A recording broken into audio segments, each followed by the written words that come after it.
Hello everyone, ఈ రోజు మనం ఈ వీడియోలో 7th క్లాస్ సైన్స్ లోని 12th లెసన్ అయిన మొక్కలలో ప్రత్యుత్పత్తి అనే పాఠంలోని ఇంపార్టెంట్ పాయింట్స్ నేర్చుకుందామండి. మనం నిన్నటి వీడియోలో 9th, 10th, 11th లెసన్లలోని important points చూసాం కదా. ఈ రోజు కంటిన్యూషన్లో 12th లెసన్లోని ఇంపార్టెంట్ పాయింట్స్ చూద్దాము. ఇక్కడ చూడండి, ఫస్ట్ పాయింట్ వచ్చేసి ఉమ్మెత్త పువ్వు కాడ ఆకుపచ్చని రంగులో ఉంటుంది. పువ్వు ప్రారంభమయ్యే చోట కాడ కొంచెం ఉబ్బినట్టుగా కనిపిస్తుంది. దీన్ని పుష్పాసనం అంటారు. ఇది పువ్వులోని భాగాలన్నిటికీ పీఠంలాగా పనిచేస్తుంది. నెక్స్ట్, రక్షక పత్రావళి. ఆకుపచ్చని గొట్టంలా ఉండే నిర్మాణాన్ని చూడండి. దీన్ని రక్షక పత్రావళి అంటారు. వీటి చివరలు సన్నని ఆకుల్లా కనిపిస్తున్నాయి కదా, వీటిని రక్షక పత్రాలు అంటారు. ఆకర్షణ పత్రావళి చూడండి. రక్షక పత్రాలను వేరు చేస్తే గరాటు ఆకారంలో ఉండే తెల్లని భాగం కనిపిస్తుంది కదా, దీన్ని మనం ఇక్కడ ఆకర్షణ పత్రావళి అంటారు. కేసరావళి. ఆకర్షణ పత్రాలను తొలగిస్తే లోపలి వైపు సన్నని మెత్తని పొడవైన నిర్మాణాలు ఆకర్షణ పత్రాలకు అంటుకున్నట్లుగా కనిపిస్తాయి. దీన్ని మనం ఇక్కడ కేసరదండం అంటారు. కేసరదండం చివరలో ఉబ్బెత్తుగా కనిపిస్తుంది కదా, దీన్ని పరాగకోశం అంటారు. పుష్పంలోని కేసరదండాన్ని పరాగకోశాన్ని కలిపి పురుష ప్రత్యుత్పత్తి భాగాలు అంటారు. నెక్స్ట్, అండకోశం. కేసరావళి ఆకర్షణ పత్రాలను తొలగిస్తే పుష్పాసనం మీద ఉబ్బెత్తుగా ఉండే నిర్మాణం కనిపిస్తుంది. దీన్ని అండాశయం అంటారు. బల్బు లాగా ఉబ్బి ఉన్న దీనిపైన ఉన్న సన్నటి గొట్టం వంటి దాన్ని కీలం అని, కీలం చివరి భాగాన్ని కీలాగ్రం అని అంటారు. అండకోశంలో ఉండే అండాశయాన్ని, కీలాన్ని, కీలాగ్రాన్ని స్త్రీ ప్రత్యుత్పత్తి భాగాలు అంటారు. అన్ని పుష్పాలలో ప్రధానంగా 4 భాగాలు ఉంటాయి. ఓకేనా. నెక్స్ట్, దోస, సోర పుష్పాలలో 2 రకాల పుష్పాలు కనబడతాయి. నెక్స్ట్, గడ్డి చేమంతి, పొద్దుతిరుగుడు పుష్పాలు చూడడానికి ఒకే పుష్పంలాగా ఉన్న నిజానికి ఇది పుష్పగుచ్చం. దీనిలోని చిన్న చిన్న పుష్పాలను పుష్పకాలు అంటారు. నెక్స్ట్, ఇక్కడ పుష్పాల రకాలు చూద్దాము. ఫస్ట్ వన్ వచ్చేసి సంపూర్ణ పుష్పం. ఈ రకం పుష్పాలలో 4 వలయాలలో పుష్ప భాగాలు ఉంటాయి. మొదటి వలయంలో రక్షక పత్రాలు, రెండవ వలయంలో ఆకర్షణ పత్రాలు, మూడవ వలయంలో కేసరావళి, 4వ వలయంలో అండకోశాలు ఉంటే దాన్ని సంపూర్ణ పుష్పాలు అంటారు. సంపూర్ణ పుష్పాలకు ఉదాహరణ చూసినట్లయితే మందార, ఉమ్మెత్త, తూటిపూలు. ఇది ఇంపార్టెంట్ అండి, ఖచ్చితంగా మనకు ఎగ్జామ్లో రావడం జరుగుతుంది. నెక్స్ట్, అసంపూర్ణ పుష్పం. 4 వలయాలలో ఏ ఒక్క వలయం లేకపోయినా దాన్ని అసంపూర్ణ పుష్పం అని అంటారు. మరి అసంపూర్ణ పుష్పానికి ఉదాహరణ చూసినట్లయితే దోస, సోర, బొప్పాయి. ఓకేనా. సంపూర్ణ పుష్పానికి ఉదాహరణ మందార, ఉమ్మెత్త, తూటిపూలు. ఓకేనా. నెక్స్ట్, ఏకలింగ పుష్పాలు. కేసరావళి, అండకోశం కానీ ఏదో ఒకటి ఉన్నట్లయితే అటువంటి పుష్పాలను ఏకలింగ పుష్పాలు అంటారు. ఇవి 2 రకాలు. ఓకేనా. ఏకలింగ పుష్పాలకు కూడా ఎగ్జాంపుల్ చూసినట్లయితే దోస, సోర, కాకర. పురుష పుష్పాలు చూద్దాము. కేసరావళి మాత్రమే ఉంటుంది, అండకోశం ఉండదు. స్త్రీ పుష్పాలు అండకోశం మాత్రమే ఉంటుంది, కేసరావళి ఉండదు. నెక్స్ట్, ద్విలైంగిక పుష్పాలు. కేసరావళి, అండకోశం 2 ఉన్న పుష్పాలను ఉభయలైంగిక పుష్పాలు లేదా ద్విలైంగిక పుష్పాలు అంటారు. ఉదాహరణ చూసినట్లయితే ఉమ్మెత్త, మందార, తూటిపూలు. నెక్స్ట్, అండాశయంలో అండాలు వేరువేరు గదులలో అమరి ఉంటాయి. అండాలలో స్త్రీ సంయోగ బీజాలు ఉంటాయి. అండాశయం ఫలంగా మారుతుంది, అందులోని అండాలు విత్తనాలుగా మారుతాయి. నెక్స్ట్, ఒక మొక్కలోని పరాగకోశంలోని పరాగరేణువులు కీలాగ్రాన్ని చేరే విధానాన్ని పరాగ సంపర్కం అంటాము. ఒక పుష్పంలోని పరాగరేణువులు అదే పుష్పంలోని కీలాగ్రం చేరడాన్ని ఆత్మ పరాగ సంపర్కం అంటారు.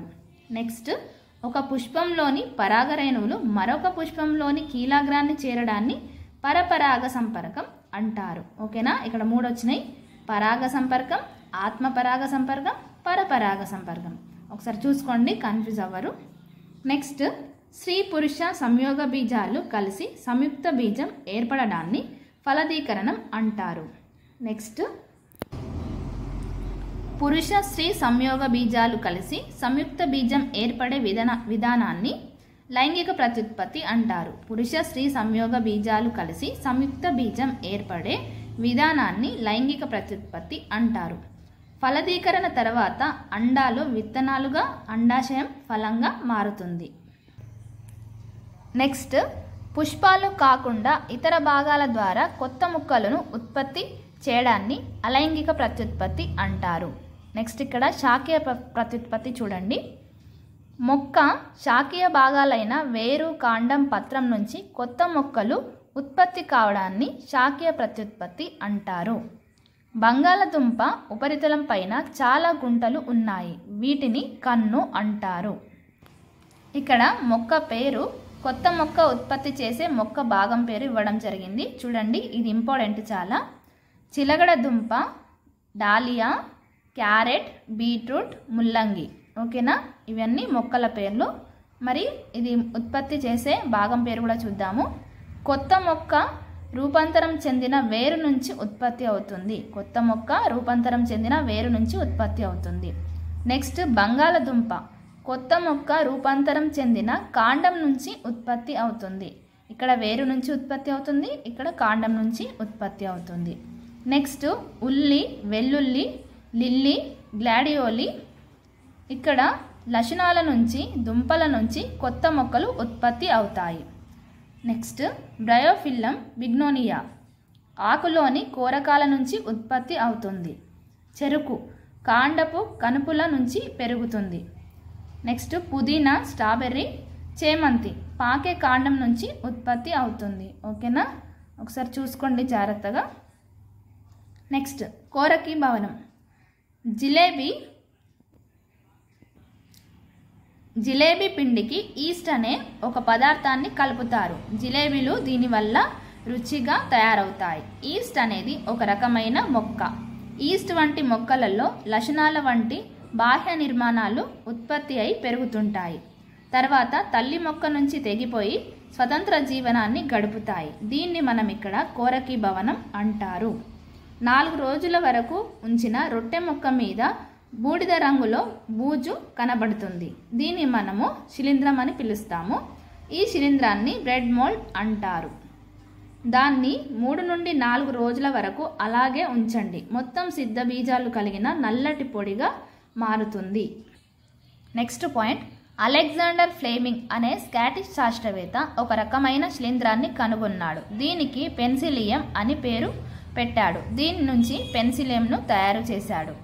ఇది బ్యాక్టీరియా ద్వారా కలిగే అనేక వ్యాధులను నయం చేయడానికి యాంటీబయాటిక్గా ఉపయోగపడుతుంది. 2వ ప్రపంచ యుద్ధంలో దీన్ని ఉపయోగించి ఎందరో సైనికుల ప్రాణాలు కాపాడారు. నెక్స్ట్, ఇక్కడ ప్రత్యుత్పత్తి గురించి ఒకటి ఉంది చూడండి. ప్రత్యుత్పత్తి అనేది 2 రకాలు, లైంగిక ప్రత్యుత్పత్తి, అలైంగిక ప్రత్యుత్పత్తి. లైంగిక ప్రత్యుత్పత్తిలో కేసరావళి, అండకోశం, పరాగరేణువులు, అండాలు ఇవి 2 కలిసి సంయుక్త బీజం ఏర్పడుతుంది. అలైంగిక ప్రత్యుత్పత్తిలో 3 రకాలు ఉన్నాయి. కోరకాలు, సిద్ధ బీజాలు, శాఖీయ భాగాలు. ఓకేనా, కోరకాల నుంచి కొత్త మొక్క, సిద్ధ బీజాలు కొత్త మొక్క. మళ్ళీ నెక్స్ట్ ఇక్కడ శాఖీయ భాగాలు చూసినట్లయితే వేరు, కాండం, పత్రం. ఓకేనా. నెక్స్ట్ పాయింట్ చూడండి. మొక్కలలో పునరుత్పత్తిని గురించి థియోఫాస్టస్ అనే శాస్త్రవేత్త మొట్టమొదటిసారిగా పరిశోధన చేశాడు. ఇతడు గ్రీకు తత్వవేత్త అయిన అరిస్టాటిల్ శిష్యుడు. 12th లెసన్లోని ఇంపార్టెంట్ పాయింట్స్ కంప్లీట్ అయ్యాయండి. ఇప్పుడు మనము 13th లెసన్లోని ఇంపార్టెంట్ పాయింట్స్ చూద్దాము. 13th లెసన్ నేమ్ వచ్చేసి విత్తనాల ప్రయాణం. ఇక్కడ ఫస్ట్ పాయింట్ చూడండి. గాలి ద్వారా వ్యాప్తి చెందే విత్తనాలలో జిల్లేడు మొక్క విత్తనాలు. ఓకేనా, గాలి ద్వారా వ్యాప్తి చెందే విత్తనాలు తేలికగా చిన్నవిగా ఉంటాయి. ఆర్కిడ్ మొక్కల విత్తనాలకు గాలితో నిండిన సంచుల వంటివి ఉంటాయి. బంగారు గంటలు విత్తనాలకు రెక్కల్లాంటి అమరికలుంటాయి. పత్తి గింజలకు వెంట్రుకల్లాంటి నిర్మాణాలు ఉంటాయి. ఎగ్జాంపుల్ జిల్లేడు, డెండాలియన్, గడ్డి చేమంతి. నెక్స్ట్, నీటి ద్వారా వ్యాప్తి చెందేవి చూద్దాము. నీటి ద్వారా వ్యాప్తి చెందేవి తామర, కొబ్బరి విత్తనాలు. నెక్స్ట్, పక్షుల ద్వారా, జంతువుల ద్వారా వ్యాప్తి చెందేవి చూద్దాము. కొన్ని కండగల పండ్లను జంతువులు తింటాయి, విత్తనాలను విసర్జిస్తాయి. మతిమరుపు ఉడత. ఉడత చలికాలంలో ఎన్నో గింజలు, పెంకున్న విత్తనాలను సేకరించి భూమిలో దాస్తుంది. కనీసం కొన్నైనా తినకముందే వాటిని ఎక్కడ దాచిందో మర్చిపోతుంది. అందుకే వివిధ స్థలాలలో ఉడత దాచిన గింజలు చెట్లుగా పెరుగుతాయి. నెక్స్ట్ మానవుల ద్వారా విత్తనాల వ్యాప్తి ఎలా ఉంటుందో చూద్దాము. ఐరోపా వర్తకులు మన దేశానికి వచ్చినప్పుడు టమాటా, గోబీ పువ్వు, జామ, పియర్ వంటి మొదలైనవి తమతో పాటు ఇక్కడికి తీసుకొచ్చారు. అలాగే మన దేశానికి చెందిన చెరుకుగడ ప్రపంచమంతా వ్యాప్తి చెందింది. నెక్స్ట్ పేలడం ద్వారా విత్తనాల వ్యాప్తి చూద్దాము. చాలా పండ్లలో విత్తనాలు వాటి గూలిక లేదా కాయలో ఇమిడి ఉంటాయి. ఎండినప్పుడు గూలిక పేలి విత్తనాలు చెల్లా చెదరవుతాయి. పేలడం ద్వారా విత్తనాల వ్యాప్తికి ఎగ్జాంపుల్ వచ్చేసి బెండ, ఆవ, బఠానీ. నెక్స్ట్ ఒక ఆవాల మొక్క తన జీవిత కాలంలో సుమారుగా 10,000కు పైగా గింజలను ఉత్పత్తి చేస్తుంది. ఇవన్నీ మొలచి మొక్కలుగా అయితే కేవలం 6 సంవత్సరాల వ్యవధిలో భూగోళం మొత్తం ఖాళీ లేకుండా ఆవాల మొక్కలతో నిండిపోతుంది. నెక్స్ట్ మొక్కలు జీవించడానికి విత్తనాల వ్యాప్తి ముఖ్య అవసరం. ఇవండి 13th లెసన్లోని ఇంపార్టెంట్ పాయింట్స్ అన్నీ. ఇప్పుడు మనము 14th లెసన్లోని ఇంపార్టెంట్ పాయింట్స్ చూద్దాము. 14th లెసన్ వచ్చేసి నీరు ఉన్నదే కొంచెం వృధా చేయకండి. దీనిలోని ఇంపార్టెంట్ పాయింట్స్ చూద్దామండి. ఇక్కడ చూడండి, నీరు అత్యంత ముఖ్యమైన సహజ వనరు. కొలనులలో, చెరువులలో, నదులలో, వాగులలో నుంచి మంచినీరు ఉంటుంది. ఇక్కడ నీరు లభించే ప్రాంతం, మరి అది ఎంత శాతం లభిస్తుందో చూద్దాము. ఇది ఇంపార్టెంట్ అండి, ఖచ్చితంగా అడగవచ్చు. సముద్రంలో నుండి 97%, గ్లేసియర్స్ ధ్రువ ప్రాంతంలో మంచు రూపంలో ఉన్న నీరు 2% అండి.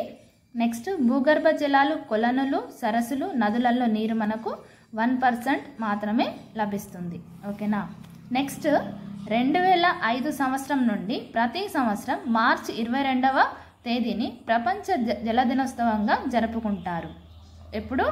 మార్చి 22వ తేదీని ప్రపంచ జల దినోత్సవంగా జరుపుకుంటున్నాము. ఎప్పటి నుండి? 2005వ సంవత్సరం నుండి. నీరే మనకు ప్రాణాధారం అనే కార్యక్రమాన్ని నిర్వహించడానికి గాను 2005 నుండి 2015 మధ్య కాలాన్ని అంతర్జాతీయ దశాబ్దంగా ప్రకటించారు. కేవలం 3% మంచినీరు మాత్రమే అందుబాటులో ఉంది. అందులో కూడా 2/3 వంతు నీరు మంచుగడ్డ రూపంలో నిక్షిప్తమై ఉంది. మంచినీరు పరిమాణం, గుణం తగ్గిపోవడానికి మీ ప్రమేయంలో 3 రకాలుగా కారణమవుతుంది. 1, ఆనకట్టలు కట్టి సహజ సిద్ధంగా ఉండే నీటి ప్రవాహాన్ని అడ్డుకుంటున్నారు. నెక్స్ట్ అడవుల నిర్మూలన. నెక్స్ట్ భూ ఉపరితలంలో నీరు పరిశ్రమల ద్వారా వెలువడే రసాయనాలతో కలుషితమైపోతుంది. భూ ఉపరితలంలో నీరు పరిశ్రమల ద్వారా వెలువడే రసాయనాలతో కలుషితమైపోతుంది. నెక్స్ట్ 2025 నాటికి ప్రతి 3లో 2 వ్యక్తులు నీటి కొరతతో ఎదుర్కొని బతకాల్సి ఉంటుంది. నెక్స్ట్ అకర్బన సంబంధ మలినాలు, నైట్రేట్లు, ఫాస్ఫేట్లు, లోహాలు ఉంటాయి. సూక్ష్మజీవులు, కలరా, టైఫాయిడ్, విరేచనాలు కలగజేసే సూక్ష్మజీవులు ఉంటాయి. నీటిని శుద్ధి చేసే కేంద్రాలలో భౌతిక, రసాయన, జీవ సంబంధ విధానాలను అమలు చేస్తారు. కలుషితమైన నీటిలో ఉండే మలిన పదార్థాలను 7 దశలలో తొలగిస్తారు. ఇక్కడ చూడండి, నీటిని కడ్డీ తెరల గుండా పంపిస్తారు. అక్కడ నుండి నీరు మట్టిని, ఇసుకను తొలగించే ట్యాంకులోకి వెళుతుంది. ఇక్కడ నీటి వేగం తగ్గించి ఇసుక, మట్టి, గులకరాలు అడుగున చేరుతాయి. 3వ దశ చూడండి. తర్వాత లోపలి వైపుకు ఏటవాలుగా ఉండే పెద్ద ట్యాంకులలోకి నీటిని పంపి నిల్వ చేస్తారు. దానివల్ల ఘన రూపంలో ఉండే విసర్జకాలు అడుగునకు చేరుతాయి. వాటిని స్కాపర్లతో తొలగిస్తారు. దీన్ని ద్రవరూప మురుగు అంటారు. పైకి తేలియాడే నూనె, గ్రీజ్ వంటి పదార్థాలను స్కిమ్మర్లతో తొలగిస్తారు. ఈ విధంగా శుద్ధి చేసిన నీటిని నిర్మలమైన నీరు అంటారు. నెక్స్ట్ 4th దశ చూడండి. మురుగును వేరే ట్యాంకులలో బదలాయిస్తారు. ఇక్కడ అవాయు బ్యాక్టీరియాతో దాన్ని కుళ్ళిపోయేలా చేస్తారు. దీనిలో విడుదలయ్యే బయోగ్యాస్ను విద్యుత్ ఉత్పత్తికి వాడతారు. నెక్స్ట్ 5th దశ చూడండి. శుద్ధి చేసిన నీటిలోకి గాలిని పంపుతారు. అందువల్ల వాయు సహిత బ్యాక్టీరియా వృద్ధి చెందుతుంది. 6th దశ. కొన్ని గంటల తర్వాత నీటిలో తేలియాడే సూక్ష్మజీవులు ట్యాంక్ అడుగు భాగంలో చేరి క్రియాశీల మురుగుగా మారుతుంది. తర్వాత పైనున్న నీటిని తొలగిస్తారు. నెక్స్ట్ 7th దశ. క్రియాశీల మురుగులో దాదాపు 97% నీరు ఉంటుంది.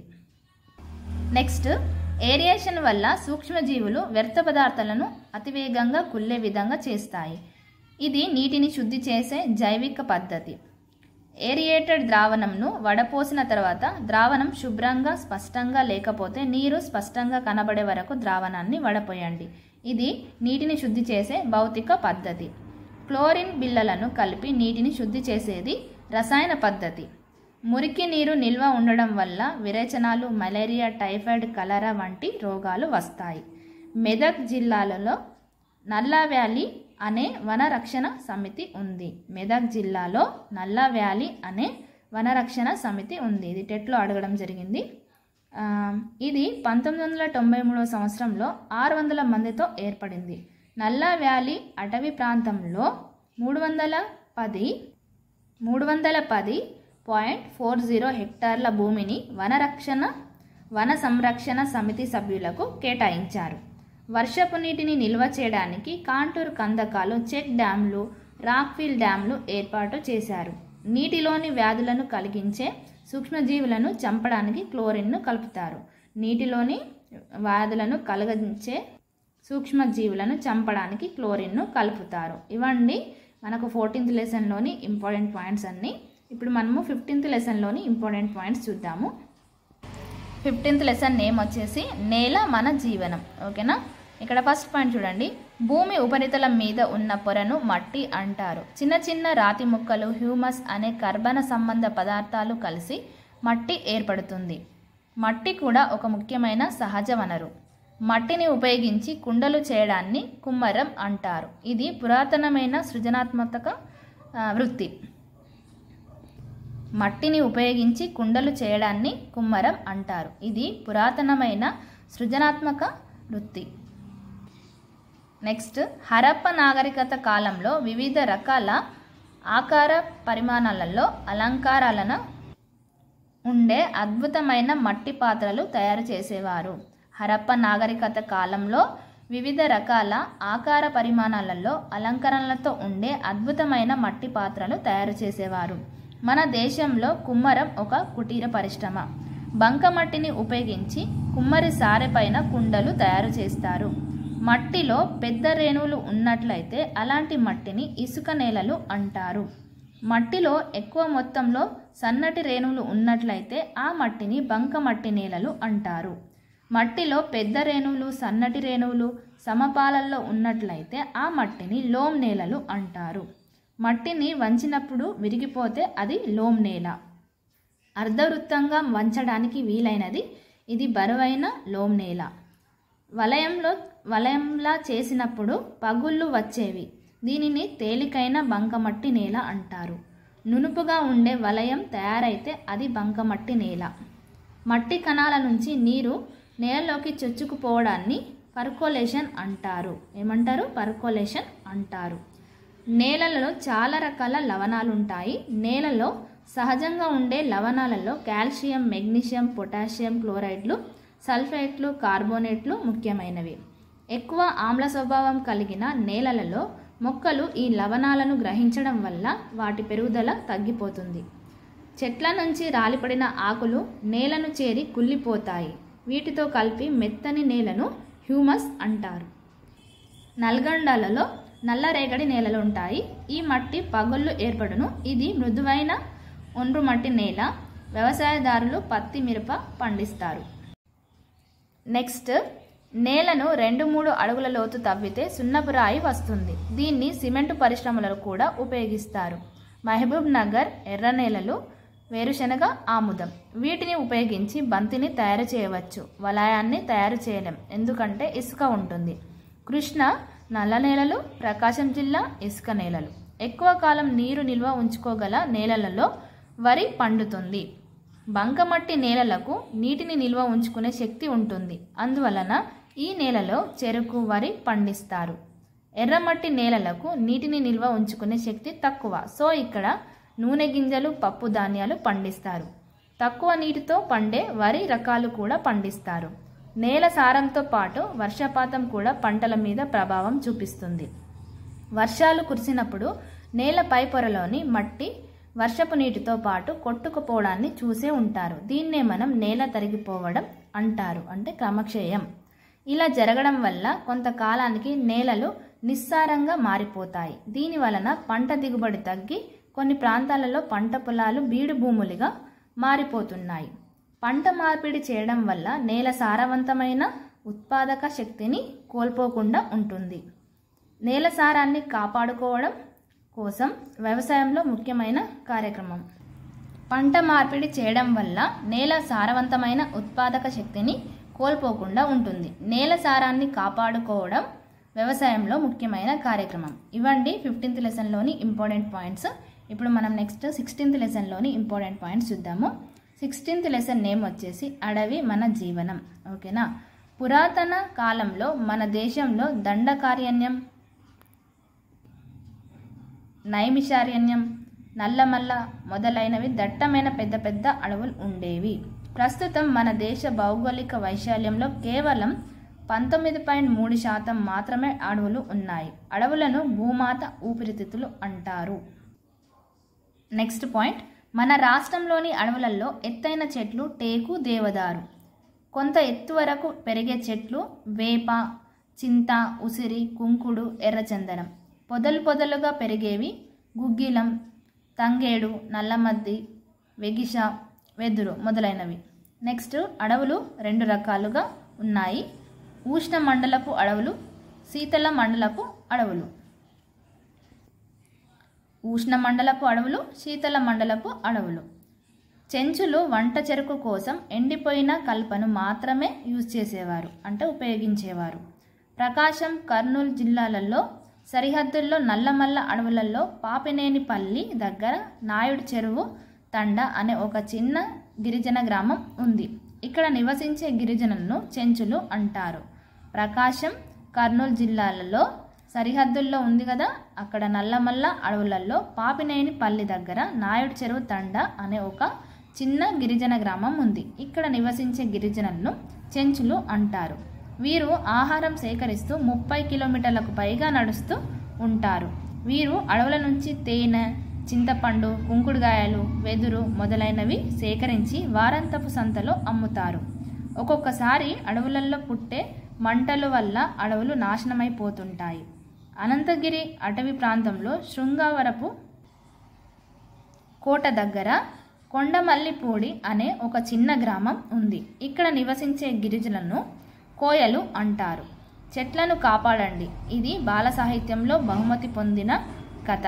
దీన్ని రాసినది R Ramya, 7th class, ZPHS school. Next point, 1730వ సంవత్సరంలో అమృతాదేవి నాయకత్వంలో దాదాపు 350 మంది వైష్ణవులు వాళ్లకు ఎంతో పవిత్రమైన కజారి వృక్షాలను నరికేస్తున్నప్పుడు వాటిని కాపాడుకోవడానికి వాటిని కౌగిలించుకొని వారి జీవితాలను త్యాగం చేశారు. ఈ సంఘటన చరిత్రలో చిప్కో ఉద్యమానికి ప్రేరణగా నిలిచింది. తర్వాత కాలంలో సుందర్లాల్ బహుగుణ వంటి ఉద్యమకారులు చిప్కో ఉద్యమాన్ని మరింత ముందుకు తీసుకువెళ్తున్నారు. ప్రభుత్వం గ్రామీణ ప్రాంతాలలోని బంజరు భూములలో ప్రజల సహకారంతో సామాజిక వనాలను అభివృద్ధి చేస్తుంది. వీటిని కార్తీక వనాలు అంటారు. ఇక్కడ ఒక క్వశ్చన్ చూడండి, కింది వాటిలో అడవి ఉత్పత్తి కానిది ఏంటిది? కుంకుడుకాయ, ప్లైవుడ్, అగ్గిపుల్ల, కిరోసిన్. ఏంటిది మరి? Answer kerosene. ఓకేనా. ఇవ్వండి 16th లెసన్లోని ఇంపార్టెంట్ పాయింట్స్ అన్ని చూశారు కదా. ఇప్పుడు 17th లెసన్లోని ఇంపార్టెంట్ పాయింట్స్ చూద్దాము. ఇక్కడ 17th లెసన్ నేమ్ వచ్చేసి మన చుట్టూ జరిగే మార్పులు. ఓకేనా. ఫస్ట్ పాయింట్ చూడండి, పదార్థాల ఆకారంలో, పరిమాణంలో, రంగులో లేదా స్థితిలో మార్పు వస్తే దాన్ని భౌతిక మార్పు అనొచ్చు. ఏమంటారు ఇక్కడ? పదార్థాల ఆకారంలో, పరిమాణంలో, రంగులో లేదా స్థితిలో మార్పు వస్తే దాన్ని భౌతిక మార్పు అంటాము. ఆకారంలోను పరిమాణంలోను మార్పు వచ్చింది అంటే ఇక్కడ కొత్త పదార్థాలను ఏర్పరుస్తుంది. ఇటువంటి మార్పులను రసాయన మార్పు అంటారు. ఇనుమును ఎక్కువ కాలం గాలికి తగిలేలా ఉంచినప్పుడు గాలిలోని ఆక్సిజన్ చర్య జరిపి ఫెర్రస్ ఆక్సైడ్ రూపంలో కొత్త పదార్థం ఏర్పడుతుంది. ఈ ప్రక్రియను తుప్పు పట్టడం అంటారు. ఓకేనా. నెక్స్ట్, లోహాలు ఆక్సైడ్లుగా మారి కొత్త పదార్థం ఏర్పడడం జరుగుతున్నది. కాబట్టి తుప్పు ఒక రసాయన చర్య. తుప్పు పట్టే ప్రక్రియ వేగంగా గాలిలోని తేమ మీద ఆధారపడి ఉంటుంది. తుప్పు పట్టే ప్రక్రియ వేగం గాలిలోని తేమ మీద ఆధారపడి ఉంటుంది. అందుకే గాలిలో తేమ ఎంత ఎక్కువగా ఉంటే ఇనుప వస్తువులు అంత వేగంగా తుప్పుపడతాయి. గాలిలోని ఆక్సిజన్ లేదా నీరు తగిలినప్పటికీ ఇనుప వస్తువులు తుప్పు పట్టకుండా నిరోధించడానికి క్రోమియం లేదా జింక్ వంటి లోహాల పూత పూస్తారు. గాలిలోని ఆక్సిజన్ లేదా నీరు తగిలినప్పటికీ ఇనుప వస్తువులు తుప్పు పట్టకుండా నిరోధించడానికి క్రోమియం లేదా జింక్ వంటి లోహపు పూతను పూస్తారు. నెక్స్ట్ పాయింట్ చూడండి. ఇనుము మీద జింక్ లేదా క్రోమియం పూత పూసే ప్రక్రియను గాల్వనైజేషన్ అంటారు. సాధారణంగా ఈ ప్రక్రియలో పూత పూయడానికి జింకును వాడతారు. ఒక లోహం మీద మరొక లోహం పూత పూసే ప్రక్రియను గాల్వనైజేషన్ అంటారు. ఆస్కార్బిక్ ఆమ్లం కూడా రంగు మారకుండా కోసిన ముక్కలను ఉంచడానికి ఉపయోగిస్తారు. ఆస్కార్బిక్ ఆమ్లం కూడా రంగు మారకుండా కోసిన ముక్కలను ఉంచడానికి ఉపయోగిస్తారు. మెగ్నీషియం రిబ్బన్ తీసుకొని కొవ్వొత్తితో వేడి చేస్తే మిరుమిట్లు గొలిపే తెల్లని మెరుపు కాంతితో పాటు బూడిద ఏర్పడుతుంది. ఓకేనా. నెక్స్ట్, ఈ మిశ్రమాన్ని నీటిలో కలిపితే మరొక కొత్త పదార్థం ఏర్పడింది. ఓకేనా. ఇక్కడ చూడండి ఈక్వేషన్స్ ఉన్నవి. ద్రావణంలో రంగు మార్పునకు కారణం ఐరన్ సల్ఫర్ ఏర్పడడం. ఇది కొత్త పదార్థం. ఇనుప మేకుల మీద ఏర్పడిన పొర కాపర్. ఇది మరో కొత్త పదార్థం. నెక్స్ట్ ఇక్కడ ఈక్వేషన్ ఇవ్వడం జరిగింది చూడండి. ఇక్కడ కొన్ని ఉన్నాయి చూద్దాం. వెనిగర్ ఎసిటిక్ యాసిడ్, వంట సోడా సోడియం హైడ్రోజన్ కార్బోనేట్, సున్నపు నీరు కాల్షియం హైడ్రాక్సైడ్, వెనిగర్ ప్లస్ వంట సోడా కార్బన్ డైఆక్సైడ్ ప్లస్ ఇతర పదార్థాలు, కార్బన్ డైఆక్సైడ్ ప్లస్ సున్నపు నీరు, కాల్షియం కార్బోనేట్ ప్లస్ నీరు. ఇది రసాయనిక మార్పు. ఒక పదార్థంలో ఉండే అంశాలలో మార్పు జరిగితే దాన్ని రసాయనిక మార్పు అంటాము. కర్పూరం మండించినప్పుడు మొదట ద్రవస్థితిలోకి తర్వాత గాలిలో ఆవిరిగాను మారుతుంది. ఇది కూడా ఒక రసాయన మార్పుగానే చెప్పవచ్చు. ఆవిరిగా మార్చి కానీ వేడి చేసి కానీ ద్రావణాల నుంచి ఘన పదార్థాలను వేరు చేసే ప్రక్రియను స్ఫటికీకరణ అంటారు. ఆవిరిగా మార్చి కానీ వేడి చేసి కానీ ద్రావణాల నుంచి ఘన పదార్థాలను వేరు చేసే ప్రక్రియను స్ఫటికీకరణ అంటారు. నెక్స్ట్, స్ఫటికీకరణలో కొత్త పదార్థం ఏర్పడదు కాబట్టి ఇది ఒక భౌతిక మార్పు. భౌతిక మార్పు జరిగినప్పుడు పదార్థం ఏర్పడదు కానీ రసాయన మార్పు తర్వాత కొత్త పదార్థం ఏర్పడుతుంది.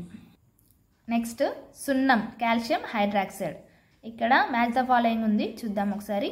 వెంట్రుకలు పెరగడం అనేది నెమ్మదిగా జరిగే మార్పు. అద్దం పగలడం భౌతిక మార్పు. గాల్వనైజేషన్ ఒక లోహం మీద మరొక లోహపు పూత. వెనిగర్ ఎసిటిక్ ఆమ్లం. వాతావరణ కాలుష్యం రసాయన మార్పు వల్ల. ఓకేనా. ఇవ్వండి మనకు 17th లెసన్లోని ఇంపార్టెంట్ పాయింట్స్ అన్నీ మనం ఈరోజు నేర్చుకోవడం జరిగింది. ఇంతటితో మనం 7th క్లాస్ సైన్స్లోని అన్ని లెసన్స్ కంప్లీట్ చేసుకోవడం జరిగింది. అన్ని ఇంపార్టెంట్ పాయింట్స్ ఇక్కడ మనము రాసుకోవడం జరిగింది. ఇది మీకు ఖచ్చితంగా రివిజన్ పర్పస్లో యూజ్ అవుతుందండి. ఏమన్నా కొత్త బిట్స్ ఉన్నట్లయితే యాడ్ చేసుకొని మళ్ళీ చదవండి. దీంతో 7th క్లాస్ సైన్స్ అనేది కంప్లీట్ అయిందండి. ఓకేనా. Thank you for watching.